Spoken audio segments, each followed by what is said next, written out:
scientists had been preparing for this expedition for months. They had received funding from a prestigious grant to study the cave system that had recently been discovered in a remote corner of the country. The cave was said to be unlike any other, with strange formations and potentially even undiscovered species living within its depths. The team consisted of 6 scientists, each an expert in their respective fields. There was Dr. Elizabeth, the team leader and an experienced cave explorer. Dr. John was a geologist, Dr. Sarah, a biologist, Dr. David, the anthropologist, Dr. Rachel, the paleontologist, and Dr. Michael, the archaeologist. They arrived at the entrance of the cave on a sunny morning, eager to begin their descent. The team had all the necessary equipment: helmet lights, climbing gear, first aid kits, and enough supplies to last them for several days. As they made their way deeper into the cave, the air grew colder and damper. The team members shivered and pulled their jackets tighter around themselves, but they were determined to push on. They had come too far to turn back now. As they explored further, they began to notice strange markings on the walls of the cave. They seemed to be made of a black, oily substance that glistened in the light of their helmet lamps. The team members couldn't identify the substance, and Dr. David suggested that they take samples for further analysis. As they continued deeper into the cave, the air grew thick with a strange, pungent smell. It was a smell that none of them had ever encountered before, and it made their stomachs turn.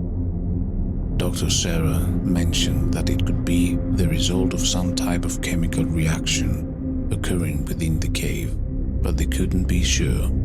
Suddenly, they heard a strange noise coming from further down the cave. It sounded like a low, guttural growl, and it sent chills down their spine.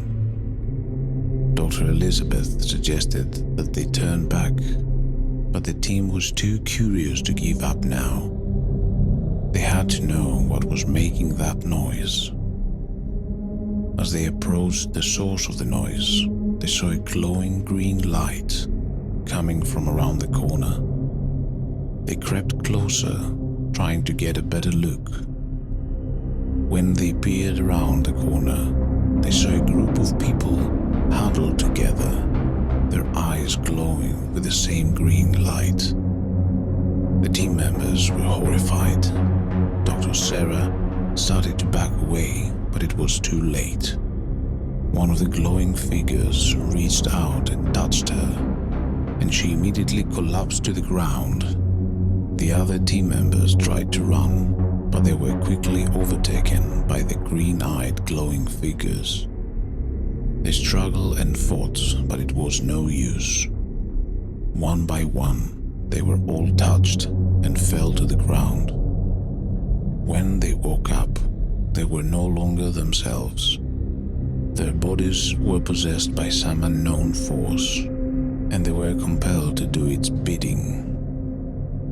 They became mindless drones, carrying out the orders of their new masters without question. The scientists were never seen again, and the cave was sealed off, its secrets forever hidden from the outside world. It is said that if you venture too deep into the cave, you will be possessed by the same force that took over the scientists.